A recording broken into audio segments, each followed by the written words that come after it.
आज हम एक ऐसी कैमरा की नज़र से आपको वो तस्वीरें दिखाने की कोशिश करेंगे जो शायद ही वहां तक कोई दूसरा कैमरा पहुंचा हो। लेकिन ये श्रम विहार में वही लोग हैं जो रोहिंग्या हैं, घुसपैठिए हैं, बांग्लादेशी हैं। मेट्रो यार्ड बना, मेट्रो का केंद्र बना, मेट्रो लाइन गुजरी, लेकिन उससे अधिक हिस्से में यहाँ पर रोहिंग्या मुस्लिम और बांग्लादेशी घुसपैठिए यहाँ पर रहते हैं। कल ही यहाँ पर 400 करोड़ की मूल्य के मादक पदार्थ, यहाँ पर नशीले पदार्थ पाए गए, जब्त किए गए और 30 लाख रुपए कैश पाया गया कि कहीं दोबारा शाहीन बाग जैसा धरना खड़ा करने की एक कोशिश तो नहीं। 1 साल तकरीबन वहां दादियों ने वहां पर धरना दिया था सरकार के उस फैसले के खिलाफ में। CNRC के तहत इन रोहिंग्या मुसलमानों को, बांग्लादेशियों को, घुसपैठियों को निकाला जाना था। कॉलोनी भले ही न कटी हो, लेकिन वहां पर रास्ते बना देना किसके लिए?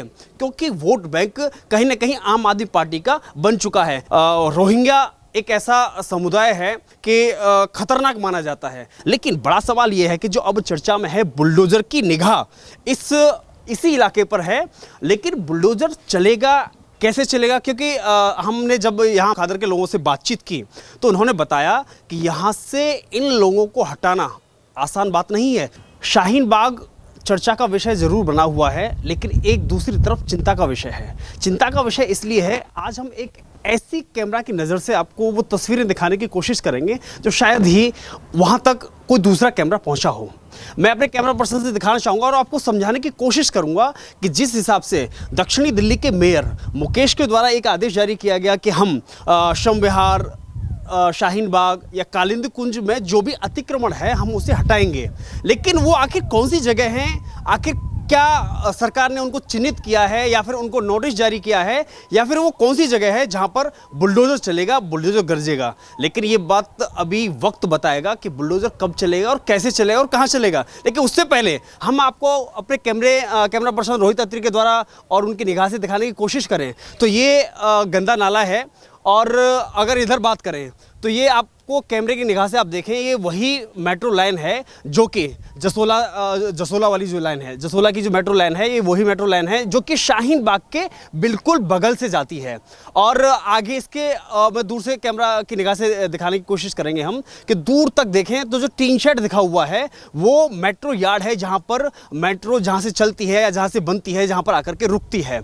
और इसी के बिल्कुल नीचे जो आपकी ब्लू यानी कि नीली कलर में जो भी कचरा या झुग्गी झोंपड़ियाँ जो आपको दिख रही हैं, कुछ झंडी यानी कि जो ये बड़ा दिख सकते हैं, ये बड़ा जो लट्ठा खड़ा हुआ है, खंबा जो बिजली लाइन का खड़ा हुआ है, ये वही खंबा है जिनका स्पेशल यहाँ से निकाला गया है। और ये वही श्रम विहार कॉलोनी है जहाँ पर रोहिंग्या, लोकल के मुस्लिम लोग नहीं जो यहाँ पर रहते हैं, वो शाहीन बाग इलाका है। लेकिन ये श्रम विहार में वही लोग हैं जो रोहिंग्या हैं, घुसपैठिए हैं, बांग्लादेशी हैं, जो कि अवैध रूप से यहाँ पर किसी ने कच्चा मकान बना रखा है तो किसी ने पक्का मकान बना रखा है। लेकिन कब्जा कुछ इस तरह से है इस बस्ती पर इन लोगों का कि यहाँ पर ना तो कोई पुलिस का अधिकारी जा सकता है, न कोई सरकार का नुमाइंदा जा सकता है, और ना ही किसी प्रेस मीडिया वाले की हिम्मत है। क्योंकि कहा जाता है कि कहीं ना कहीं रोहिंग्या एक ऐसा समुदाय है, ऐसा धर्म है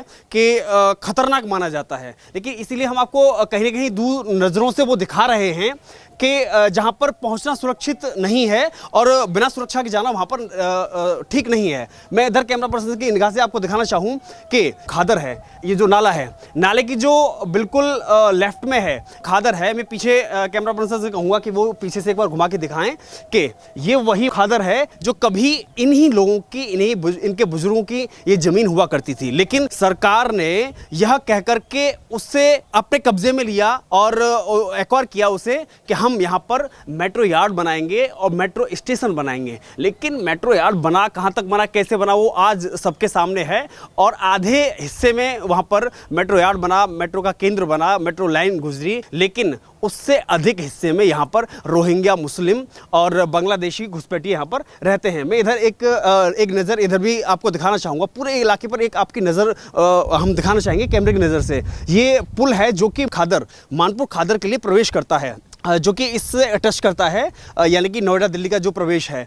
और इससे आगे हम बात करें, जो आपको आगे सामने बड़ी बड़ी बिल्डिंगें दिखाई देंगी और कोने पे एक छोटा सा मंदिर भी आपको दिखाई देगा। ये जे कॉलोनी है, जो कि खादर के बाद में ये नई कॉलोनी बसाई गई थी। इसमें नई बसावट है और बड़ी संख्या में यहाँ पर शाहीन बाग की तरह ही मुस्लिम समुदाय यहाँ पर रहता है। लेकिन कहीं ना कहीं अभी जो अतिक्रमण हटाने की बात आ रही है वो तीन प्रमुख रूप से है। सबसे बड़ा जो केंद्र है वो ये है कि जो श्रम कॉलोनी है, श्रम विहार है, जो श्रम विहार है, जो कि बिल्कुल नोएडा से सटा हुआ इलाका है और कालिंदी कुंज के नज़दीक आता है और जसोला विहार वाले मेट्रो के बिल्कुल नीचे आता है। और ये वही शाहीन बाग के बिल्कुल करीब है, जहां पर सीए एनआरसी के विरोध में 1-2 महीने नहीं बल्कि पूरे वर्ष भर, 1 साल तकरीबन, वहां दादियों ने वहां पर धरना दिया था सरकार के उस फैसले के खिलाफ में कि जिसके तहत सीएनआरसी के तहत इन रोहिंग्या मुसलमानों को, बांग्लादेशियों को, घुसपैठियों को निकाला जाना था। लेकिन ये बात अलग है कि सरकार उसमें कितना सफल हो पाई या फिर कितना विफल रही और कितने लंबे समय तक एक वो भी रहा। एक समय आया कि जब सुबह सुबह कोरोना काल का बहाना लेकर के सरकार ने उससे झटके में हटा दिया। लेकिन बड़ा सवाल ये है कि जो अब चर्चा में है, बुलडोजर की निगाह इसी इलाके पर है। लेकिन बुलडोजर चलेगा कैसे चलेगा? क्योंकि हमने जब यहाँ खादर के लोगों से बातचीत की तो उन्होंने बताया कि यहाँ से इन लोगों को हटाना आसान बात नहीं है। क्यों कि आज से नहीं, लगभग दशकों से ये लोग यहाँ पर रहते हैं, इसी तरह रहते हैं। और ये बात सभी के सामने है कि कल ही यहाँ पर 400 करोड़ की मूल्य के मादक पदार्थ, यहाँ पर नशीले पदार्थ पाए गए, जब्त किए गए। लगभग 500 किलो के आसपास यहाँ पे मादक पदार्थ पाए गए, कब्जे में लिया गया और 30 लाख रुपए कैश पाया गया। आप अंदाजा लगाइए कि आखिर केंद्र, क्योंकि कभी आपने देखा होगा जाफराबाद में अगर हिंसा हुई तो वहाँ पर किस तरह का माहौल था, चाहे वो शिव विहार हो, चाहे वो जाफराबाद हो। और आप बात करें जहांगीरपुरी की, ये वही इलाके हैं जो मुस्लिम माहौल है, कहीं ना कहीं संदिग्ध के घेरे में आते हैं, संदिग्ध निगाहों से देखे जाते हैं। लेकिन शाहीन बाग सालों तक धरने में शामिल होने वाले लोगों को बिरयानी खिलाना, बैठा करके बिरयानी खिलाना, वो लोग कहाँ से थे या फिर वहाँ आने वाला फंड कहाँ से था? तमाम तरह के सवाल खड़े हुए। लेकिन आप अंदाज़ा लगाइए कि कहीं दोबारा शाहीन बाग जैसा धरना खड़ा करने की एक कोशिश तो नहीं, उसकी तैयारी तो नहीं, क्योंकि अचानक से इतनी बड़ी मात्रा में मादक पदार्थ मिलना, कहीं ना कहीं उसके जरिए और पैसा इकट्ठा करना, 400 करोड़ रुपए की उसकी मूल्य है और 30 लाख रुपए उसके साथ ही, जहां सरकारें दंग रह जाती हैं, सरकारें मशीनें नहीं खरीद पाती हैं, नोट गिनने की मशीन भी बरामद की गई है।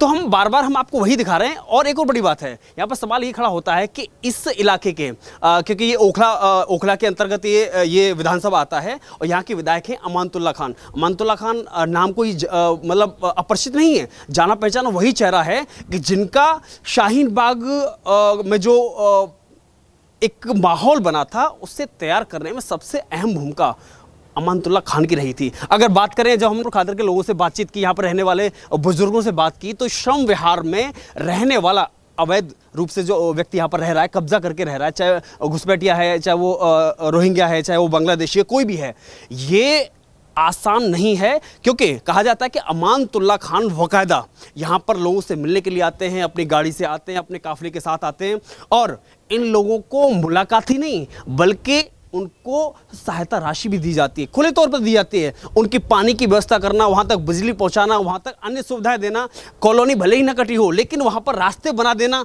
किसके लिए? क्योंकि वोट बैंक कहीं ना कहीं आम आदमी पार्टी का बन चुका है। केजरीवाल भले ही स्वीकार करें या ना करें, या फिर अगर देखा जाए तो जैसे ही यहाँ पर श्रम विभाग, ये जो कॉलोनी है श्रम विहार पर जैसे ही बुलडोजर चलाने की बात आती है तो सबसे पहले पेट में दर्द किसके होता है?